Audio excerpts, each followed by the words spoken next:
नाजरीन अस्सलाम वालेकुम। IAD टुडे के खबरनामे में आपका खैर मकदम करते हैं। आइए बढ़ते हैं तफसीलात की तरफ। आंध्र प्रदेश के साबिक chief minister N Bhaskar Rao आज बीजेपी में शामिल हो गए। मरकजी वज़ीर दाखिला अमित शाह ने पार्टी खंडवा पहनाकर उनका खैर मकदम किया। अमित शाह तेलंगाना में बीजेपी की रुकने-साजी मुहिम के आगाज के सिलसिले में हाईटेक सिटी में मुनक्किदा तकरीब में शिरकत के लिए हैदराबाद पहुंचे थे। टीआरएस, तेलुगु देशम और कांग्रेस के कई सरकर्दा कायदीन ने भी बीजेपी में शमूलियत अख्तियार कर ली। बीजेपी रियासत में पार्टी कैडर को मुस्तहकम करने और आइंदा असम्बली इंतखाबात के लिए अभी से अपनी तैयारियां शुरू कर चुकी है। लोकसभा के इंतखाबात में 4 सीटों पर कामयाबी के बाद बीजेपी के कारकुनों के हौसले और भी बढ़ गए हैं। यहाँ ये बताना जरूरी होगा कि नांदेड़ला भास्कर राव 1984 में उस वक्त के चीफ मिनिस्टर NT रामाराव के खिलाफ बगावत करते हुए तेलुगु देशम पार्टी में फूट डाल दी थी और उन्हें बेदखल करते हुए 1 माह तक कांग्रेस और मजलिस की तायीद से चीफ मिनिस्टर रहे, लेकिन उनकी हुकूमत असम्बली में एतमाद का वोट लेने में नाकाम हो गई, जिसके सबब उनकी हुकूमत गिर गई। उन्होंने एक अलहदा पार्टी भी बनाई थी और दिसंबर 1984 के चुनाव में हिस्सा लिया था, लेकिन वो खुद और उनकी पार्टी के तमाम उम्मीदवारों को शिकस्त का मुंह देखना पड़ा। भास्कर राव को असम्बली हल्के मलकपेट से बीजेपी के उम्मीदवार एंदरसन रेड्डी ने हरा दिया था और उनकी जमानत जब्त करवा दी थी। काफी अरसे तक गोशे गुमराही में रहने के बाद वो दोबारा कांग्रेस में शामिल हो गए। भास्कर राव 1978 में डॉक्टर चंद्रा रेड्डी की काबीना में वजीर कानून थे। कांग्रेस से नाराज होकर उन्होंने फिल्म स्टार से सियासतदान बन जाने वाले NT रामाराव के साथ मिलकर तेलुगु देशम की बुनियाद डाली थी। वो तेलुगु देशम और NT रामाराव की काबीना में नंबर 2 का दर्जा हासिल करने में कामयाब रहे थे। एन भास्कर राव के फर्जंद नांदेड़ला मनोहर गैर मुनक़सिम आंध्र प्रदेश असेंबली के आखिरी स्पीकर रह चुके हैं। कांग्रेस के कौमी तर्जुमान D शरवण ने इस अंदेशे का इजहार किया कि तेलंगाना हुकूमत अपने पास महफूज अवाम के डाटा का बेजा इस्तेमाल करने जा रही है। एक प्रेस कॉन्फ्रेंस से खिताब करते हुए शरवण ने कहा कि चार्टर्ड अकाउंटेंट्स की तरफ से मुनक्किदा एक सेमिनार से खिताब करते हुए principal secretary information technology Jayesh Ranjan ने दावा किया कि हुकूमत के पास सबका डाटा मौजूद है, सिर्फ नाम बताएं, हुकूमत उनकी सारी कुंडली खोलकर रख देगी। शरण कुमार ने कहा कि ये एक अहम इंकशाफ है और इससे हुकूमत की नीयत मालूम होती है। उन्होंने मरकज से मुतालबा किया कि उस सारे डाटा को महफूज करने रियासती हुकूमत के मामले की तहकीकात करवाए।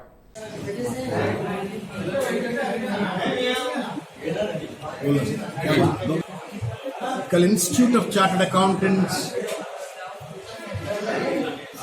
ऑर्गेनाइजेशन वाले जो नेशनल सेमिनार कंडक्ट किए हैं, उसमें चीफ गेस्ट के नाते ISO जो IT डिपार्टमेंट के chief secretary, principal secretary Jayesh Ranjan साहब जो ISO, उनके पास पूरा तेलंगाना के आवाम का डेटा है और हमने एक एल्गोरिदम डेवलप किया है। उस एल्गोरिदम के जरिए जो ISO, आप नाम बताओ हम उसका जन्म कुंडली बताते बोल के उन्होंने कल बयान दिया था। हमारी डर ये है कि तेलंगाना हुकूमत ऐसा तेलंगाना आवाम का पूरा डेटा एक्यूमुलेट करके जो है सो ब्लैकमेल करने की कोशिश कर रहे हैं, क्या लोगों को धमकाने की कोशिश कर रहे हैं क्या, बोल के हमारी तरफ से डर है।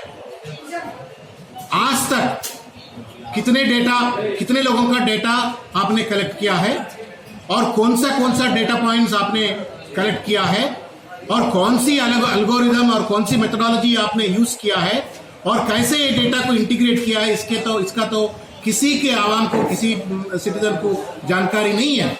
और बगैर अप्रूवल, सिटीजन का अप्रूवल नहीं लेते हुए गवर्नमेंट ऐसा एल्गोरिदम कैसा बना सकती और गवर्नमेंट ऐसा डेटा इंटीग्रेशन कैसा कर सकता। दरअसल ये आर्टिकल 21 कॉन्स्टिट्यूशन का वायलेशन है। Right to privacy is a fundamental right और फंडामेंटल राइट का वायलेशन है।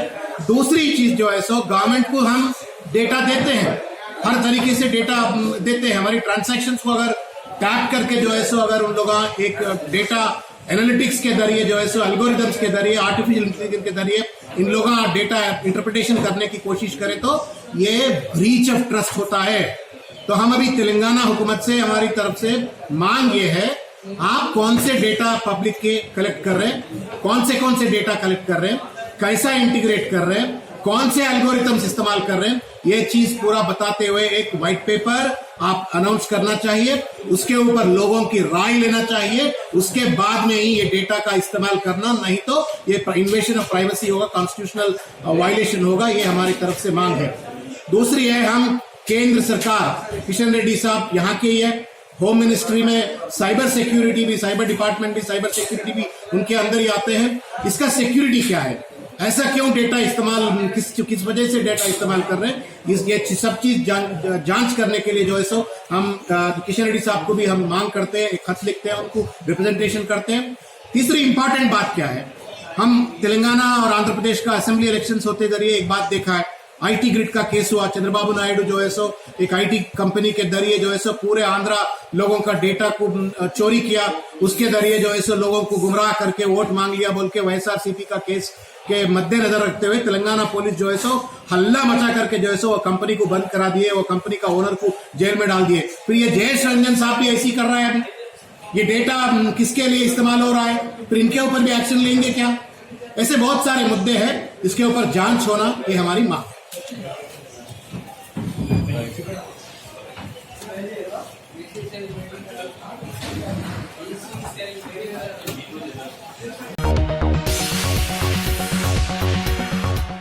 रियासती बीजेपी के सदर डॉक्टर के लक्ष्मण ने टीआरएस हुकूमत पर आवाम को बेवकूफ बनाने का इल्जाम आयद किया। पार्टी रुकनसाजी की मुहिम के आगाज के सिलसिले में मुनक्किदा तकरीब से खिताब करते हुए उन्होंने कहा कि चीफ मिनिस्टर के चंद्रशेखर राव ने असम्बली इंतखाबात में जो वादे किए थे उनको फरामोश कर चुके हैं। लोकसभा में 16 नशिस्तों पर कामयाब होने के उनके ख्वाब को अवाम ने चकनाचूर कर दिया और 4 सीटों पर बीजेपी को कामयाबी दिलाई। लक्ष्मण ने चीफ मिनिस्टर और सदर मजलिस बैरिस्टर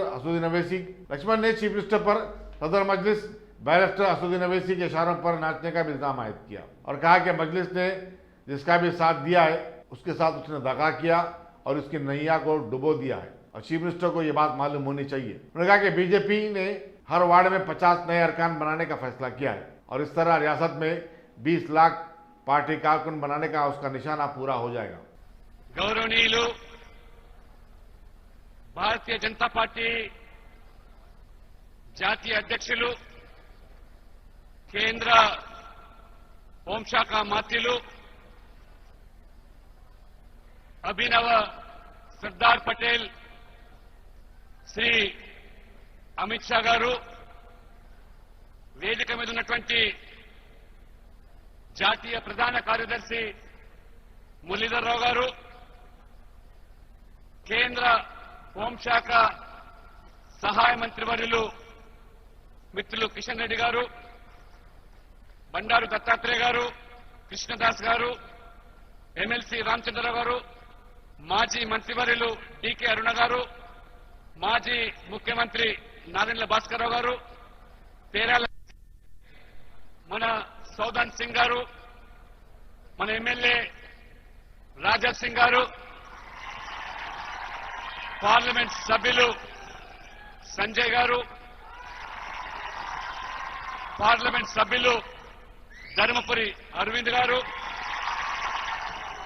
ఇంద్రసేనారెడ్డి గారు, జితేందర్ రెడ్డి గారు, ధర్మారావు గారు, జంగారెడ్డి గారు, సామమూర్తి గారు, సుధాకర్ రెడ్డి గారు, బోడా జనార్దన్ గారు, మాజీ పార్లమెంట్ సభ్యులు సురేష్ రెడ్డి గారు, మాజీ మంత్రివర్యులు పెద్దిరెడ్డి గారు, వేదిక మీద ఉన్నటువంటి మాజీ మంత్రివర్యులు చంద్రశేఖరరావు గారు, డాక్టర్ విజయరామారావు గారు, రామ్మోహన్ రెడ్డి గారు, అమర్ సింగ్ తిలావత్ గారు, మేచినేని కిషన్ రావు గారు, మంత్రి శ్రీనివాస్ గారు, ప్రేమేందర్ రెడ్డి గారు, మనోహర్ రెడ్డి గారు, కార్యకర్త సోదర సోదరిమణులు, పాత్రికేయ మిత్రులు, ఈరోజు భారతీయ జనసంఘ్ యొక్క వ్యవస్థాపకులు, భారతీయ జనతా పార్టీ యొక్క సిద్ధాంతకర్త డాక్టర్ శ్యామా ప్రసాద్ ముఖర్జీ జయంతి పురస్కరించుకొని దేశవ్యాప్తంగా కూడా భారతీయ జనతా పార్టీ యొక్క సభ్యత్వ కార్యక్రమం ఈరోజు లాంఛనంగా పవిత్రమైనటువంటి కాశీలో మన ప్రియతమ ప్రధాని నరేంద్ర మోడీ గారు ఉదయం ప్రారంభిస్తే స్వయంగా అమిత్ షా గారు నేను తెలంగాణలో ఈ పార్టీ సభ్యత్వ కార్యక్రమాన్ని లాంఛనంగా నేను ప్రారంభిస్తానని చెప్పి ఈ రోజు మన మధ్యలోకి రావడము, అమిత్ షా గారి నేతృత్వంలో భారతీయ జనతా పార్టీ తెలంగాణలో ఈ సభ్యత్వ కార్యక్రమాన్ని లాంఛనంగా ఈరోజు మనం ప్రారంభిస్తా ఉన్నాం. భారతీయ జనతా పార్టీ ఒక ప్రజాస్వామిక స్ఫూర్తితో ప్రపంచంలోనే అతిపెద్ద ప్రజాస్వామ్య దేశంగా పిలువబడేటువంటి ఈ దేశంలో ఒక అతిపెద్ద రాజకీయ పార్టీగా ఆవిర్భవించి ఈరోజు మనస వాచ కర్మణ ఇల్లు భారతీయ జనతా పార్టీ ప్రతి 3 ఏళ్లకు ఒకసారి సభ్యత్వాన్ని పెంచుకుంటూ 10 సంవత్సరాలకు ఒకసారి నూతన సభ్యత్వ కార్యక్రమం చేపడుతూ పోలింగ్ బూత్ నుంచి మొదలుకుంటే మండల, జిల్లా, రాష్ట్ర, జాతీయ స్థాయి వరకు అంతర్గత ప్రజాస్వామ్యంలో భాగంగా ఎన్నికల ప్రక్రియలో భాగంగా నాయకత్వాన్ని ఎంచుకొని ఈరోజు ప్రపంచంలోనే 11 కోట్ల మంది సభ్యులతో అతిపెద్ద రాజకీయ పార్టీగా ఆవిర్భవించడమే కాకుండా ఒక సామాన్య కార్యకర్త కూడా ఇవాళ జాతీయ స్థాయికి ఎదిగడానికి ఈరోజు BJP is a party with difference. అంటే వారసత్వ రాజకీయాలు లేవు, కుటుంబ రాజకీయాలు కావు. శ్రీ అమిత్ షా గారు గుజరాత్ లో ఒక పోలింగ్ బూత్ మేనేజర్ గా రాజకీయ జీవితాన్ని ప్రారంభించి ఇవాళ జాతీయ స్థాయి అధ్యక్షుడిగా, కేంద్ర హోంశాఖ మంత్రులుగా అయిందంటే అది బీజేపీలో మాత్రమే సాధ్యం. బీజేపీలో గాంధీలు, నెహ్రూలు తోకలు ఉండాల్సిన అవసరం లేదు. పనిచేసే కార్యకర్తకు గుర్తింపు ఉండేదానికి ఈ రోజు ఇది తార్కాణం. అందుకని ఇవాళ భారతీయ జనతా పార్టీ ఇది క్యాడర్ బేస్డ్ పార్టీ. సిద్ధాంత బలంతో కొనసాగుతున్న ఈ పార్టీ ప్రజాసేవపై కార్యకర్తల యొక్క నిబద్ధత, దేశ నిర్మాణం. रियासती हज कमेटी की तरफ से आज़मीन हज का एक तरबियती इज्तिमा मस्जिद अशरफिया किले गोलकुंडा में मुनक़िद हुआ, जिससे हज कमेटी के सदरनशीन मसीहुल्लाह खान और दीगर अरकान ने खिताब किया। इस मौके पर मीडिया से बातचीत करते हुए मसीहुल्लाह खान ने बताया कि रियासती आज़मीन हज का पहला काफिला 18 जुलाई को हैदराबाद से रवाना होगा। उन्होंने मजीद बताया कि इस सिलसिले में जरूरी इंतजाम जोरों शोर से जारी हैं। उसमें खासकर जितने उलमादीन हैं यहाँ पे बड़े आकर जो सो उनकी तबीयत कैसे अरकान कैसे करना है और लॉजिस्टिक्स जितने हैं वो हमारी जिम्मेदारी होती है हज कमेटी की, खासकर हमारे स्टाफ की और हमारे मेंबर्स की, जो कि हम हमेशा हज कैंप अटेंड करके उनको यहाँ से क्या क्या लेके जाना, कैसा रहना, ये सब करने का एडमिनिस्ट्रेशन देखने की जिम्मेदारी हमारे तहत होती है। इसमें हमारे स्टेट हज कमेटी की जानिब से मैं, हमारे अब्दुल मेंबर साहब और काफ़ी हमारे स्टाफ के जो असिस्टेंट हैं, हमारे इरफान साहब मिलकर हमेशा हर कैंप अटेंड करके सर वो चीज़ की जिम्मेदारी से हम वो चीज़ निभाते हैं।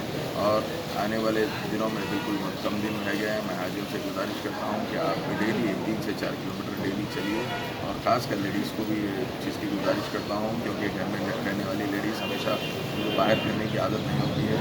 तो मैं उनके शौहर हजरात से या उनके वालिद से ये गुजारिश करता हूँ कि आप अपनी फैमिली मेम्बर्स के साथ जाकर डेली कम से कम 3 से 4 किलोमीटर आप लोग चलने की कोशिश करिए, क्योंकि लंबा सफ़र है, वहाँ पे आप लोगों को ज़्यादा से ज़्यादा चलने की रहती है।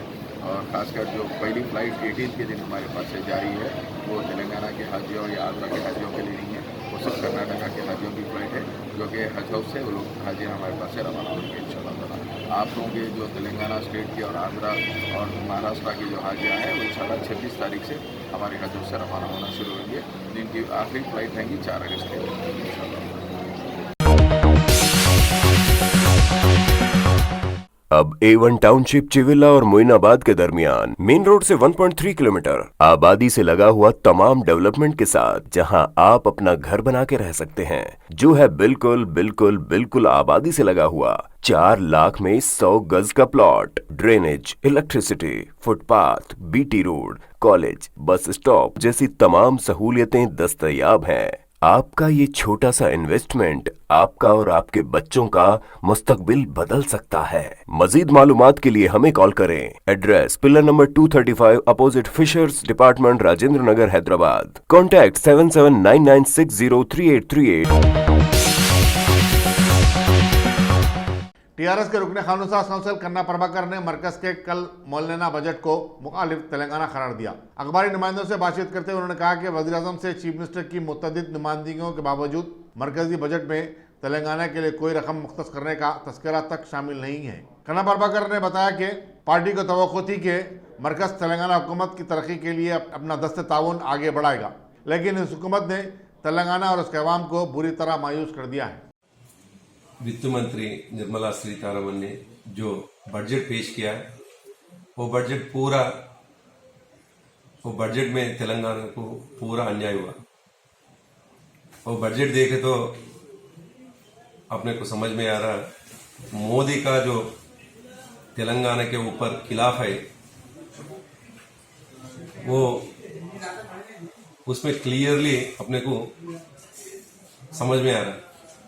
मोदी साहब ने तेलंगाना के ऊपर कभी भी पॉलिटिकल जो पॉलिटिक्स के जैसे देखा, मगर पूरा देश में तेलंगाना भी एक स्टेट है, ये स्टेट को भी फेडरल उसमें देखना बोल के सोचना चाहिए। मगर भारतीय जनता पार्टी लोग कभी भी जो भी काम किया सिर्फ और सिर्फ पॉलिटिकल एंगल से देखा, मगर 29 स्टेट्स में तेलंगाना भी एक स्टेट है।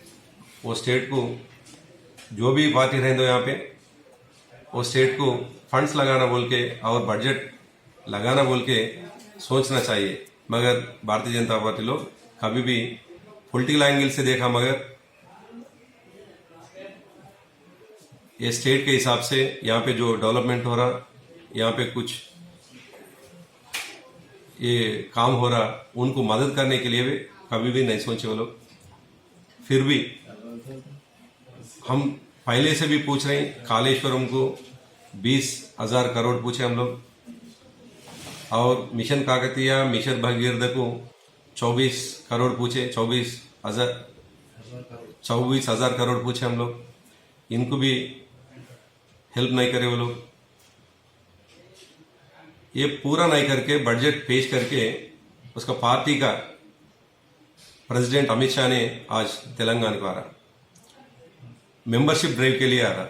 हम अमित शाह जी से एक ही पूछ रहे हैं, क्या दिया तेलंगाना को, क्यों आ रहे, क्या दिया बोल के गिरजन अपना आदिवासी लोगों को और ट्राइबल लोगों को क्या दिया बोल के ट्राइबल लेडी को आज मेंबरशिप देने के लिए जा रहे हैं।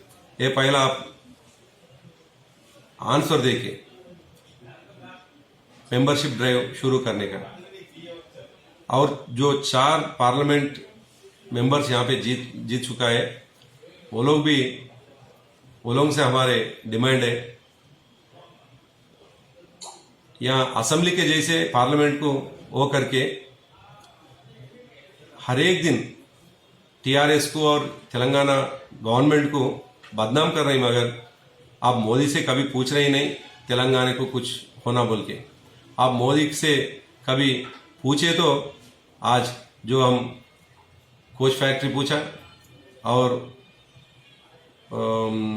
कालेश्वरम का वो 20,000 करोड़ पूछे, और मिशन काकतिया, मिशन भगीरथ का जो बजट पूछे, ये कुछ भी नहीं ला ले। इसीलिए हम पार्लियामेंट जो मेंबर्स है वो लोगों से पूछना चाह रहे हैं, आप इलेक्शन में जो वादा किया, इलेक्शंस में जो वादा किया और वादों को निभाना बोले तो तेलंगाना को ज्यादा से ज्यादा बजट के लिए आप केंद्र प्रभु से, गवर्नमेंट से लड़ना चाहिए। और अमित शाह जी ने ये तेलंगाना को बजट कम लगाने के वजह से तेलंगाना को आने का उसका वो नहीं है। अगर से आए तो भी तेलंगाना लोगों को माफी मांग के तेलंगाना को आने का। Thank you. बहुत तकलीफ होता भाई, बहुत तकलीफ।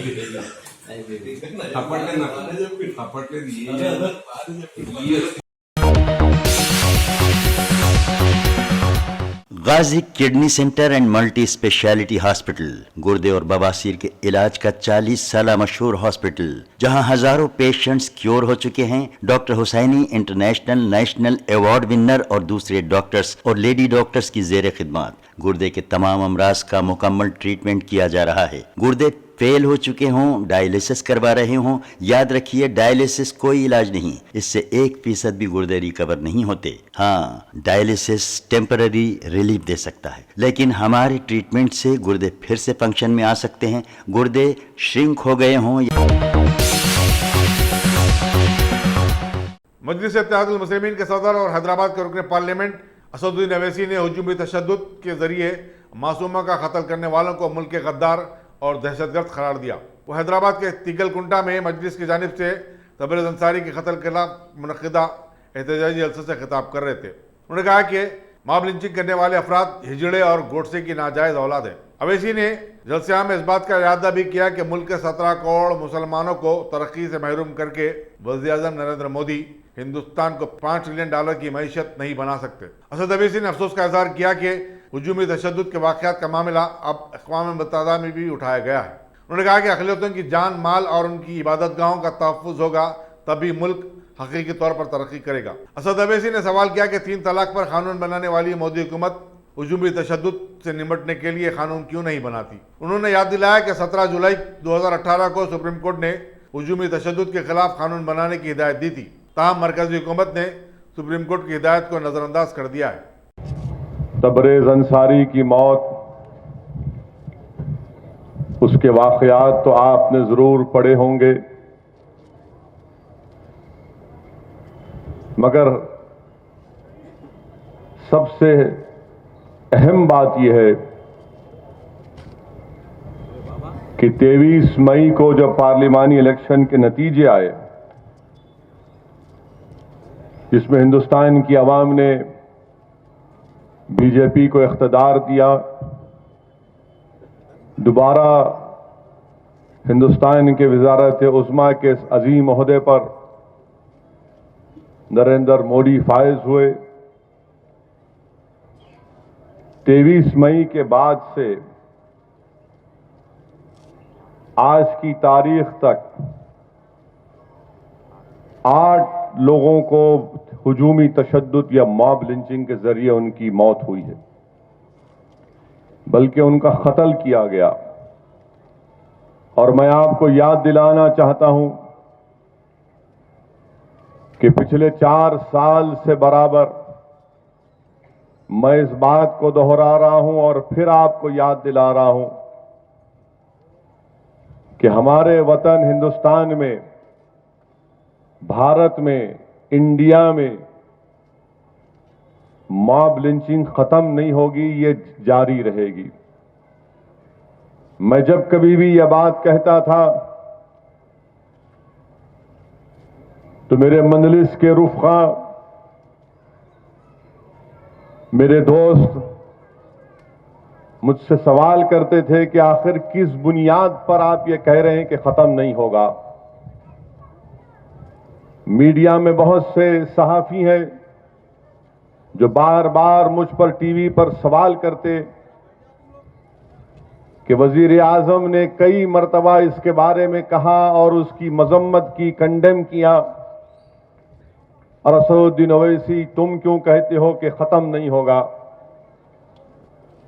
ये इसलिए खत्म नहीं होगा क्योंकि हमारे मुल्क में मुसलमानों के ताल्लुक से जो नफरत जहन में भर दी गई है, जो जहर भर दिया गया है, और वही नफरत और जहर का नतीजा इन वाक़यात में निकल कर आता है। किसने ये नफरत भरी? किसने एक इंसान के जहन में जहर घोल दिया मुसलमानों के ताल्लुक से? कौन है इसका जिम्मेदार? क्या इसका जिम्मेदार असदुद्दीन ओवैसी है? क्या इसका जिम्मेदार मजलिस इत्तेहादुल मुस्लिमीन है? क्या इसका जिम्मेदार हिंदुस्तान के बावकार बाइज्जत मुसलमान है? पिछले कई सालों से मुसलमानों के खिलाफ जो झूठा प्रोपेगेंडा किया गया, जो मुल्क में आम लोगों के जहनों में यह बात डाली गई कि ये लोग इस तरह के हैं, ये है, फुला है, और नतीजा आपने देख लिया।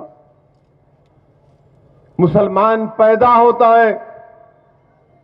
दिल्ली के एक मशहूर मौलाना ने अच्छी बात कही।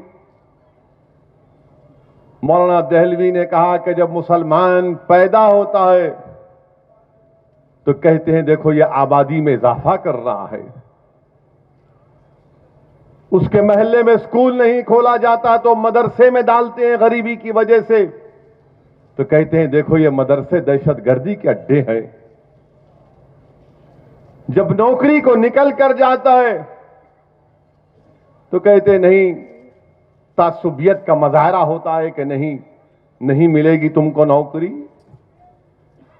और जब किसी तरह से जिंदगी गुजार कर जब इस दुनिया से रुखसत हो जाता है तो कहते हैं देखो मरे तो भी इसको जमीन की जरूरत है। ये किसने कहा? ये जिस हजरात ने ये बात कही है वो तमाम जिम्मेदार है। जिस तंजीम ने ये प्रोपेगेंडा किया वो जिम्मेदार है। और सबसे ज्यादा जिम्मेदारी आयद होती संघ परिवार के ऊपर कि इनका लिटरेचर, इनकी किताबें उठाकर पढ़ो आप।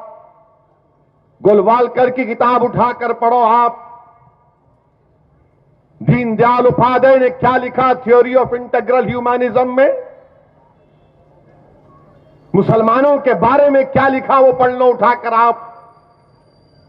बीजेपी के वेबसाइट पे दीनदयाल उपाध्याय के थ्योरी ऑफ इंटेग्रल ह्यूमैनिज्म के बारे में लिखा गया।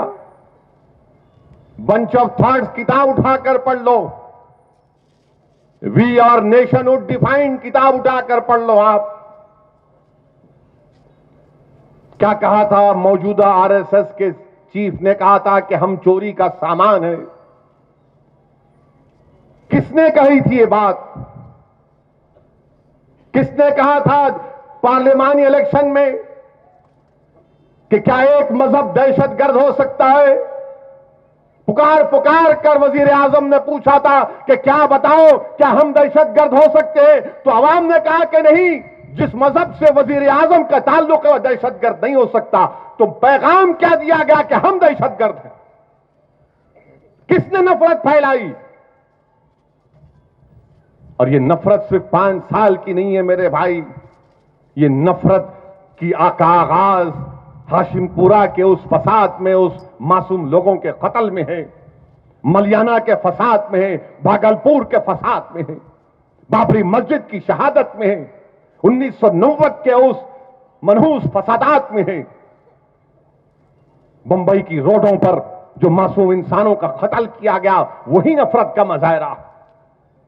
मगर मुझे इस बात का गम है और अफसोस है कि मैं यह समझता था कि ये जो हमारी नस्ल है 22, 24, 26 साल के बच्चों की, क्योंकि इन्होंने बाबरी मस्जिद की शहादत नहीं देखी, फसादात नहीं देखे, कम से कम इनका जहन साफ होगा, इनकी मेमोरीज अच्छी होंगी। मगर आपने इस तरह के वाकयात, मॉब लिंचिंग के, हुजूमी तशद्दुद के बरपा करके इन बच्चों के भी जहनों में बात पैदा कर दी। मेरे अजीज दोस्तों और बुजुर्गों, ये हकीकत है।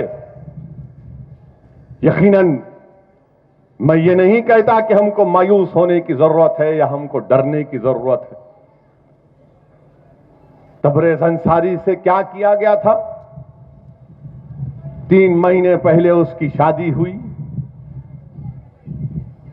अपने दोस्तों के साथ कहीं पर गया तो चोरी के नाम पर और चोर के नाम पर तबरेज अंसारी को पकड़ लिया गया और रात में 10 बजे से सुबह 5 बजे तक तबरेज अंसारी को रस्सियों से बांधकर रात भर मारते रहे। वो जो वीडियो है वो तो चंद मिनट का है। रात भर तबरेज अंसारी को मारा गया और झारखंड में एक धतेरा, एक जूस रहता है, वो उसको पिलाया गया। वो पीने के बाद आदमी बेहोश हो जाता है, बाज वक्त मर भी जाता है। रात भर बन के मारते हैं और वीडियो में महिलाएं भी हैं। और जब तबरेज को कम मार रहे थे तो इसलिए कि वो कह रहा था कि मेरा नाम सोनू है, तो जालिमों ने, इन नामर्दों ने, इन शयातीन ने कहा कि नहीं, तेरा नाम सोनू नहीं है, बता तेरा नाम क्या है। तो आखिरकार उसके मुंह से निकल गया कि मेरा नाम तबरेज है। और उसके बाद क्या था कि मारते थे और बोलते थे, मार ये नारा मार, मार ये नारा मार। और जब वो नहीं वो नारा मारता तो उसको पीटते, उस पर जिस्म पर वार करते। ये बर्बरियत नहीं है तो क्या है? मारने वालों को हम टेररिस्ट नहीं कहेंगे तो क्या कहेंगे? रात के 10 बजे तक, सुबह 5 बजे तक किसी को मारते हैं आप, और वो जूस पिलाते हैं, धतेरा कुछ नाम है उसका। और सुबह 7 बजे जब पुलिस आकर पुलिस स्टेशन लेकर जाती है, लॉकअप में डाल दिया जाता है। शाइस्ता जो उसकी बीवी थी, अब बेवा हो चुकी है, वो अपने रिश्तेदार के साथ पुलिस स्टेशन जाती है।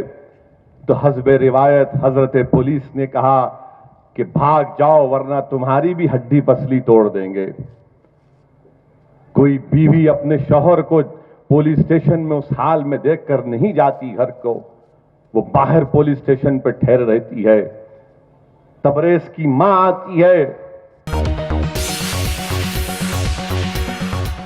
अगर आपने हमारे चैनल को सब्सक्राइब नहीं किया है तो आपको यहाँ सब्सक्राइब बटन दिख रहा है, उसे क्लिक करिए और सब्सक्राइब कीजिए। और साथ ही साथ बेल आइकॉन को भी क्लिक करिएगा, जिससे कि आपको ताज़ा अपडेट मिलते रहें।